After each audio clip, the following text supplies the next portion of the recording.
Santíssimo e eterno Deus, amado Pai, graças te damos, Senhor, pela tua maravilhosa palavra, pelo teu santo dia, dia do Senhor, em que o Senhor nos dá o privilégio de estarmos reunidos aqui em teu nome, para te adorar, ó Deus, na beleza da tua santidade, para cultuarmos ao Senhor, com desejo de ouvir a tua voz por meio da tua palavra.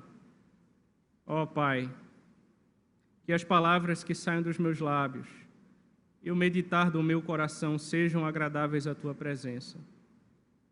É isso que nós te pedimos, Senhor. Em nome de Jesus Cristo. Amém. Certa feita, um bispo da igreja primitiva, que foi um exemplo notável da virtude do contentamento, foi questionado sobre o seu segredo. E o estimado idoso respondeu: consiste em nada mais do que fazer um uso correto dos meus olhos.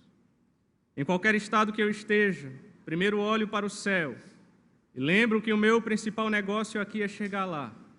Então eu olho para a terra e me lembro de quão pequeno é o lugar que ocuparei quando morrer e for sepultado. Então eu olho ao redor do mundo e observo que existem multidões que, em muitos aspectos, são mais infelizes do que eu. Assim eu aprendo onde a verdadeira felicidade está, onde toda ansiedade deve terminar e que pouca razão eu tenho para reclamar. Amados irmãos, a carta aos Filipenses é a história de uma igreja que se importava. Quando Paulo visitou Filipos pela primeira vez, 10 anos antes, havia plantado uma igreja ali em meio a enorme oposição espiritual. Ele e Silas foram espancados, presos, lançados na prisão, colocados em correntes e depois foram milagrosamente libertos por um terremoto por volta da meia-noite. No dia seguinte foram levados para fora da cidade pelas autoridades para evitar mais perturbações, diz Atos 16. E como resultado, esses novos cristãos nunca esqueceram o que custou a Paulo e Silas levar o evangelho à sua cidade. Quando Paulo viajou para Tessalônica e mais tarde para Bereia, Atenas e Corinto, a igreja de Filipos tornou-se uma parceira na obra missionária. Assim, o propósito de Paulo ao escrever essa carta era expressar a sua gratidão pela oferta generosa enviada pelos filipenses. Embora estivesse contente, apesar das circunstâncias, Paulo não poderia deixar de agradecer a ajuda que os filipenses enviaram através de Epafrodito. Por essa razão, quero meditar com vocês hoje no tema a alegria da provisão.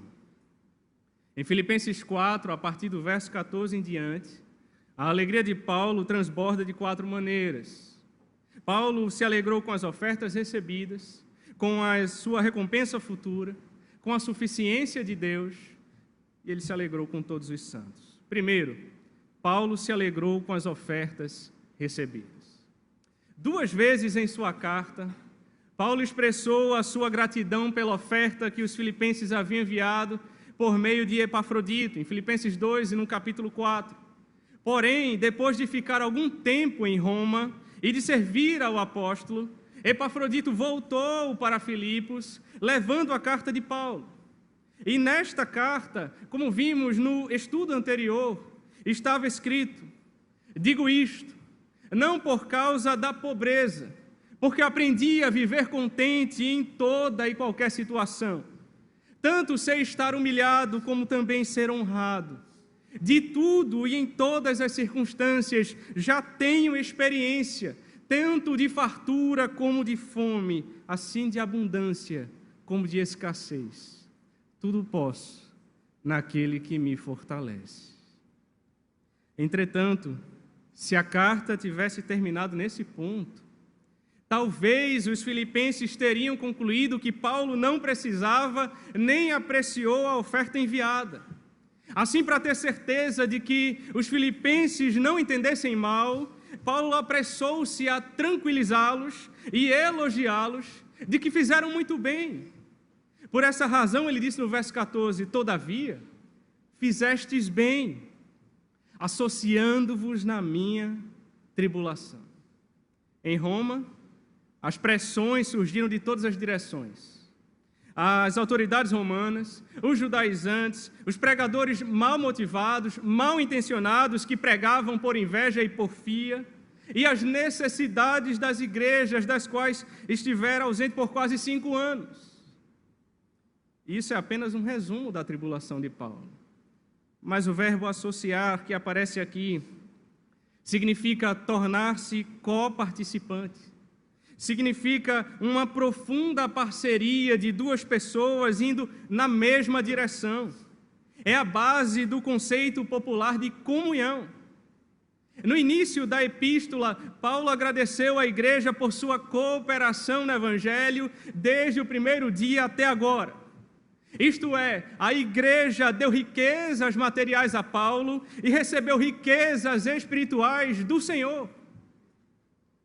Meus irmãos, não importa quantas riquezas uma igreja possua.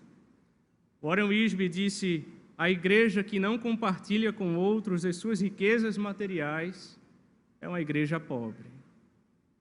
No verso 15 em diante diz: e sabeis também vós, ó Filipenses, que no início do Evangelho, quando parti da Macedônia, nenhuma igreja se associou comigo no tocante a dar e receber, senão unicamente a vós outros. Porque até para Tessalônica mandastes não somente uma vez, mas 2, o bastante para as minhas necessidades. A igreja de Filipos era uma igreja fiel, concernente à obra de Deus.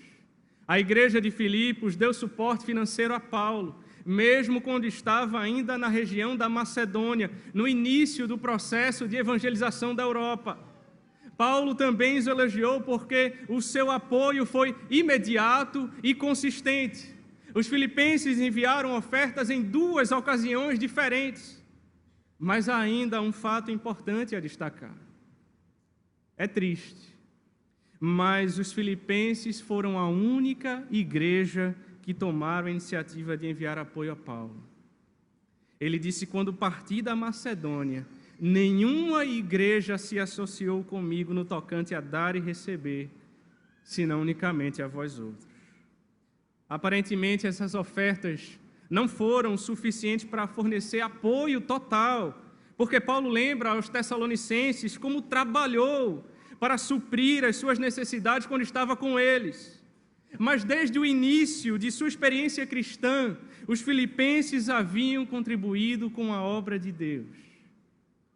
Hoje, lamentavelmente, muitas pessoas têm a oportunidade para cooperar com a obra de Deus, mas negligenciam tão sublime privilégio.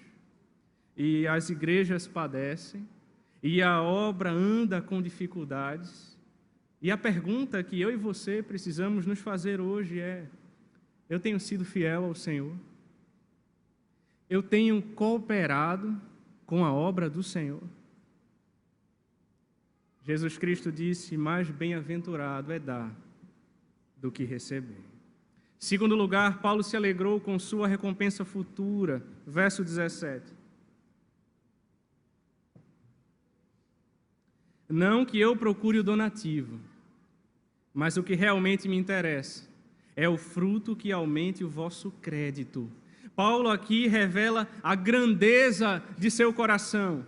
Paulo estava feliz pelo apoio dos filipenses. Paulo sabia que cada oferta era um investimento em sua conta bancária celestial. Os termos donativo e crédito são palavras contábeis comuns.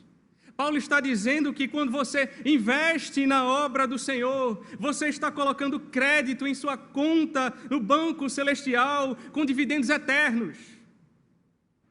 Vejam, se você tem algum dinheiro investido em ações, você percebe que quanto mais arriscado o investimento, maior a chance de ter retornos elevados, mas também maior a chance de perder muito. E mesmo os investimentos que parecem mais seguros, não têm garantias. Mas quando você investe na obra de Deus, não há risco e você obtém o maior retorno possível do seu investimento, garantido pelo próprio Deus. O teu retorno, prata ou ouro algum pode pagar, pois nem olhos viram, nem ouvidos ouviram, nem jamais penetrou em coração humano aquilo que Deus tem preparado para aqueles que o amam. Duas vezes no texto grego, Paulo diz: eu procuro. Esse é um termo muito forte que significa estar seriamente interessado ou ter um forte desejo. Paulo quer que os filipenses saibam mais uma vez que ele não está atrás de dinheiro. Em vez disso, ele busca ativamente e intencionalmente o seu bem eterno. Na parábola do semeador, o Senhor Jesus explicou o resultado da semente que caiu em boa terra. Em Mateus 13, 23, ele disse: mas o que foi semeado em boa terra é o que ouve a palavra e a compreende. Este frutifica e produz a 100, a 60 e a 30 por 1. Ou seja, assim como Cristo veio para buscar e salvar os perdidos, um crente frutífero buscará a salvação dos outros.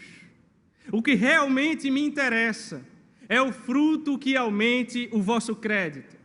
Essa metáfora mercantil mostra que os filipenses estavam acumulando um tesouro no céu. Paulo sabia que eles seriam recompensados no tribunal de Cristo por todo o seu apoio. Recebi tudo e tenho abundância.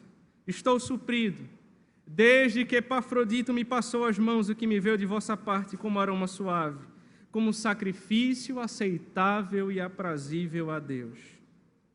Vejam, Paulo declarou que a oferta enviada era, na verdade, um ato de adoração a Deus. Esses termos foram retirados do Antigo Testamento, onde descrevem os sacrifícios que os adoradores ofereciam a Deus. Esse mesmo tipo de metáfora é usado por Paulo em 2 Coríntios 12 e em Efésios 5. Paulo usa aqui um belo quadro para explicar como Deus vê a nossa contribuição, seja na obra missionária, na obra de Deus. É como uma oferta perfumada, um aroma suave que chega até o céu, um sacrifício que agrada ao Senhor. Quando investimos na obra de Deus, Ele mantém um registro e acredita em nossa conta. Ele não apenas acompanha o que doamos, mas o que é feito com o nosso dinheiro e as vidas que são tocadas através das nossas ofertas. Por isso eu preciso perguntar para você hoje: você tem investido na obra do Senhor? Honra ao Senhor com os teus bens e com as primícias de toda a tua renda. E se encherão fartamente os teus celeiros, e transbordarão de vinho os teus lagares. Isso nos leva, em terceiro lugar, Paulo se alegrou com a suficiência de Deus. Verso 19. E o meu Deus, segundo a sua riqueza em glória, há de suprir em Cristo Jesus cada uma de vossas necessidades. Ora, nosso Deus e Pai, seja a glória pelos séculos dos séculos. Amém. Notem vocês que essa é uma promessa condicional. Essa promessa não é dirigida ao crente mesquinho, irresponsável. A promessa está inserida no contexto de uma dádiva fiel, generosa e sacrificial. Um puritano disse: Deus atende às nossas necessidades para expressar sua aprovação por nossas dádivas. Essa promessa se divide em 3 partes, vejamos. Em primeiro lugar, a fonte da promessa é Deus. E o meu Deus, segundo a sua riqueza em glória. Aqui está o relacionamento íntimo e pessoal de Paulo com o seu Salvador. Cooperar com a obra do Senhor é para quem verdadeiramente o conhece através da cruz.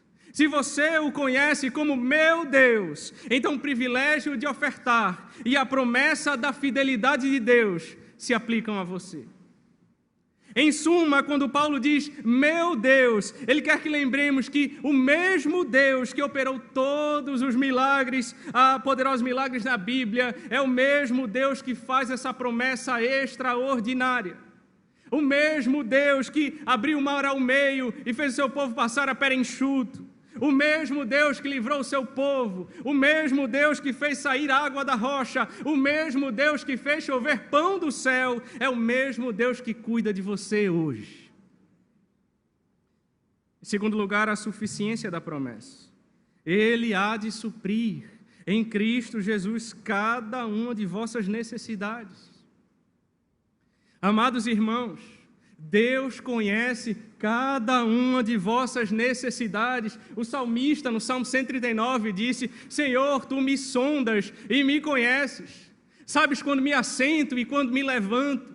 De longe penetras os meus pensamentos, esquadrinhas o meu andar e o meu deitar, e conheces todos os meus caminhos. Ainda a palavra me não chegou à língua, e Tu, Senhor, já conheces tudo. Mas Ele não apenas conhece. Deus promete suprir todas as nossas necessidades de acordo com suas riquezas em glória em Cristo Jesus. Que promessa extraordinária, irmãos! O Deus que possui toda a terra diz que satisfará as nossas necessidades se formos fiéis a Ele. O salmista no Salmo 37 disse: Eu fui moço e já agora sou velho, porém jamais vi um justo desamparado, nem a sua descendência a mendigar o pão. Em terceiro lugar, a certeza da promessa está no meu Deus. Cheques em branco não são bons se a pessoa que os assina é um trapaceiro. Mas se o cheque foi assinado por meu Deus, o Deus que eu conheço pessoalmente, o Deus que também é nosso Pai, o Deus que nunca na história humana falhou com seus filhos, o Deus que demonstrou seu grande amor ao enviar o seu único filho na cruz, então o cheque é bom. Se cooperarmos fielmente com a obra do Senhor, a promessa é: o nosso Deus e Pai atenderá a cada uma de nossas necessidades. Mas preste atenção. Isso não significa que as nossas orações sempre serão respondidas da maneira que gostaríamos. Filipenses 4,19 não é um cheque em branco que garante um caminho fácil, uma resposta a todas as nossas orações. Mas garante que o nosso Deus fornecerá tudo o que precisamos para completar a carreira que Ele nos tem proposta. Em quarto e último lugar, Paulo se alegrou com todos os santos.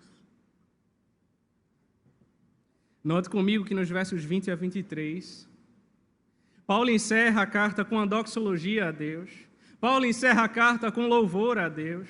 Paulo encerra a carta lembrando que Deus é o nosso Pai e nós somos os seus filhos amados. Paulo encerra a carta lembrando que devemos dar toda a glória a Ele. Ora, nosso Deus e Pai, seja glória pelos séculos dos séculos. Amém.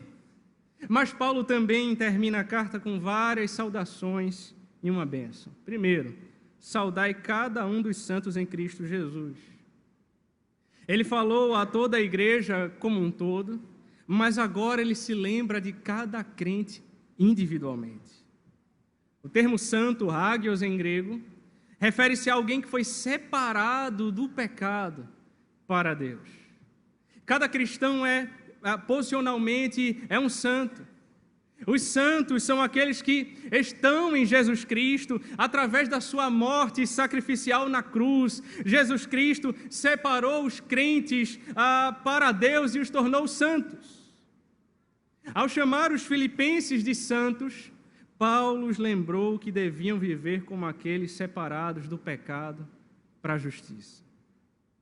Romanos 6 diz: fomos, pois, sepultados com Ele na morte pelo batismo, para que, como Cristo foi ressuscitado dentre os mortos pela glória do Pai, assim também andemos nós em novidade de vida. Em 2 Coríntios 5, Paulo disse: pois se alguém está em Cristo, é nova criatura. As coisas antigas já passaram, eis que tudo se fez novo. Segundo os irmãos que se acham comigo vos saúdam. Seus companheiros, os irmãos que se acham comigo, também queriam cumprimentar os filipenses. Esse grupo provavelmente incluía Timóteo, Epáfras, Marcos, Aristarcos, Demas, Lucas. Com isso, Paulo está lembrando que todos somos irmãos em Cristo e que nós tratamos a todos com honra. 1 Pedro, capítulo 2, está escrito: tratai todos com honra, amai os irmãos, temei a Deus, honrai o rei. Terceiro, especialmente os da casa de César. Esse detalhe é maravilhoso, irmãos. Há santos na casa de César. Isso significa que, através da prisão de Paulo, alguns servos, soldados e talvez parentes da casa do imperador foram salvos. É por isso que Paulo poderia afirmar com segurança que as coisas que me aconteceram têm antes contribuído para o progresso do Evangelho. Pois o Evangelho estava alcançando até mesmo os da casa de César.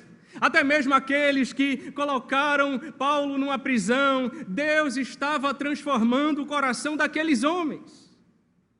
Escute, crente, você que tem pregado o Evangelho, você que tem orado por sua família, você que talvez tem derramado lágrimas em favor daqueles que ainda não se renderam ao Senhor, lembre-se disso: há santos na casa de César. Não há caso perdido para Deus, não há vida irrecuperável para Deus, não há coração tão duro que Deus não possa quebrantar. Não desista de orar. Deus pode fazer um milagre na sua vida, na vida da sua família, no meio da sua igreja. A carta então encerra com a bênção: a graça do Senhor Jesus Cristo seja com vosso espírito. Note comigo que Paulo terminou como começou, com a graça do Senhor Jesus Cristo. Paulo queria que a igreja experimentasse a graça sustentadora diária que todos os homens precisam, porque todos nós temos recebido da sua plenitude e graça sobre graça. É interessante que o apóstolo Paulo terminou todas as suas cartas desejando a graça de Deus aos seus destinatários, pois os crentes não são apenas salvos pela graça, mas também sustentados pela graça, governados pela graça, guiados pela graça, mantidos pela graça, fortalecidos pela graça, santificados pela graça e habilitados pela graça. A obra da graça de Deus na vida dos crentes continuará até a sua glorificação. É o recurso que os crentes mais necessitam. E a graça sustentadora de Deus vem aos crentes por meio do Senhor Jesus Cristo. Sem Ele, nada podeis fazer. Com Ele, tudo posso, naquele que me fortalece. Note que a carta começa e termina com o nome de Jesus. Paulo mencionou o nome de Jesus 40 vezes em Filipenses. Paulo se viu como escravo de Cristo. Ele se referiu aos filipenses como santos em Cristo. Ele descreveu a sua prisão como cadeias em Cristo. E mesmo sabendo que alguns estavam se aproveitando da sua prisão, ele se alegrou do que Cristo estava sendo pregado. Ele havia abandonado todas as coisas pela excelência do conhecimento de Jesus Cristo, e ele falou da sua vida como viver é Cristo. Para o apóstolo, até a morte foi definida como estar com Cristo. De fato, a razão para a alegria de Paulo era a sua relação com Cristo. Por isso eu preciso perguntar para você hoje: como está a sua relação com Cristo? Como está a sua relação com o Senhor? Se você ainda não o conhece, a palavra de Deus nos convida a arrepender-nos dos nossos pecados, a crer nele com o nosso coração e a confessá-lo com os nossos lábios como Senhor e Salvador das nossas vidas. Jesus Cristo disse: eu sou o caminho, e a verdade, e a vida. E ninguém vem ao Pai, senão por mim. Feche seus olhos e vamos orar.